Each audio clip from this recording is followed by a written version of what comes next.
Raiders are really interesting. You and I know this to be true.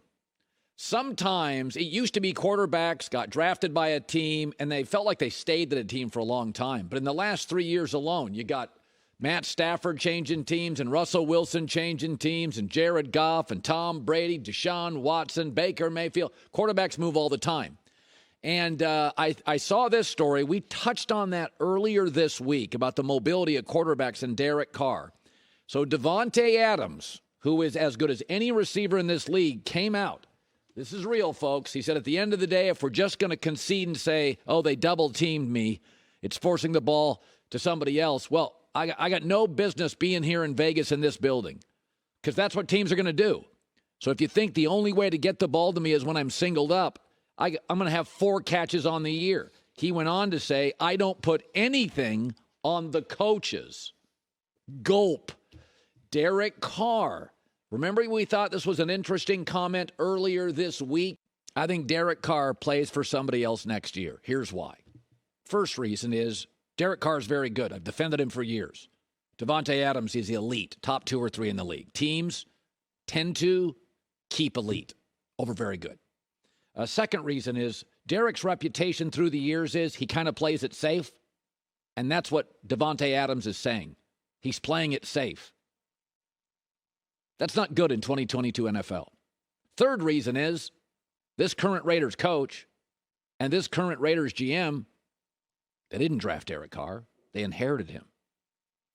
And finally, number 4 is Derek's dead cap hit next year is tiny.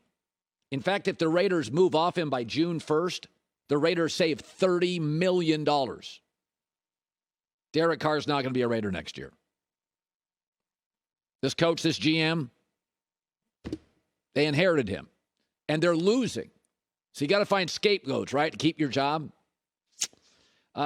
This is a Derek Carr is on the market. Now, Derek Carr loves being a Raider quarterback, but he has been overcoming. He has been, as I've said many times, the life preserver of the sinking ship many times. I think this is his 6th head coach in 9 years. It's a mess. It's one of the poor ownership groups. His franchise moved. I mean, it's been really, really hard. The coach and the GM, Gruden and Mike Mayock, that was a mess. Multiple first-round busts. Guys not even on the team anymore that were drafted just a couple of years ago in the first round. So Derek Carr, I believe, could upgrade. But I think the Raiders probably think we can upgrade too.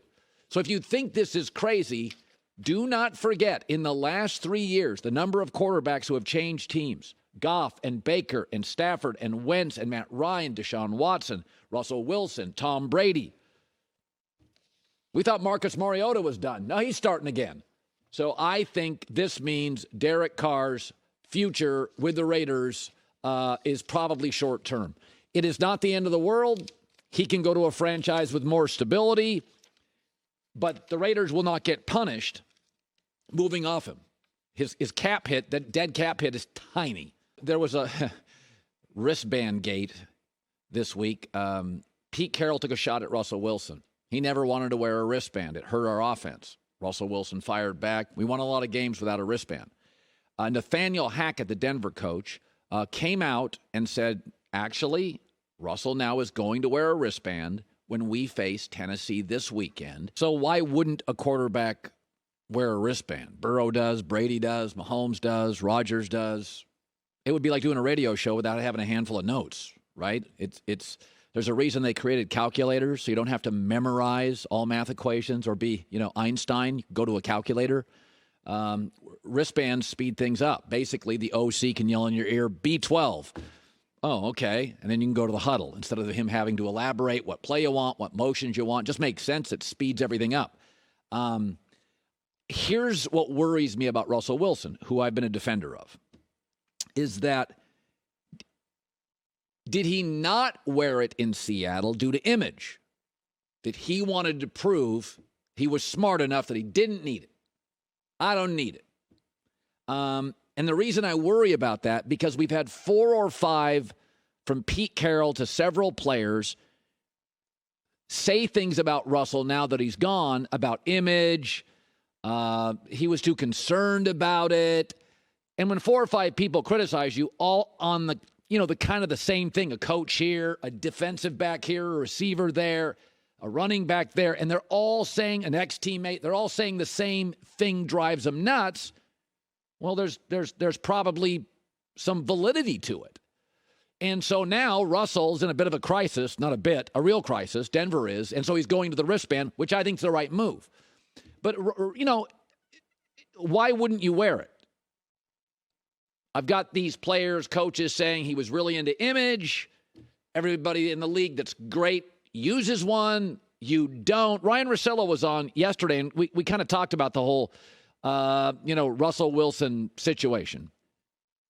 I think this is a collection of that it got really tough to deal with. And Russell Wilson, the same as like Aaron Rodgers, when they complained about their plight, I'm like, man, you need to be on a worse team for me to have more sympathy for you. Look, it's cool to be driven, man. And Russell Wilson's an incredibly driven guy. He's incredibly successful. I don't know what's going to happen. I can't believe he's going to continue to be this bad as he's been in Denver, Colin. But like his movement out of there was about making it more about himself. And if you're his coach and you're his teammate, and you're like, for the most part, this all kind of worked. But because you're not winning MVPs or you're not chasing Brady, like we're the problem. Yeah, it's interesting. I like the fact Russell's now pivoting to a wristband. Use a calculator. They work. There's a reason they were created. Hi, everybody. Thanks for watching. Subscribe here to get the latest from the show. Also, be sure to check out more of the best clips from The Herd or go watch a few segments from other shows on FS1.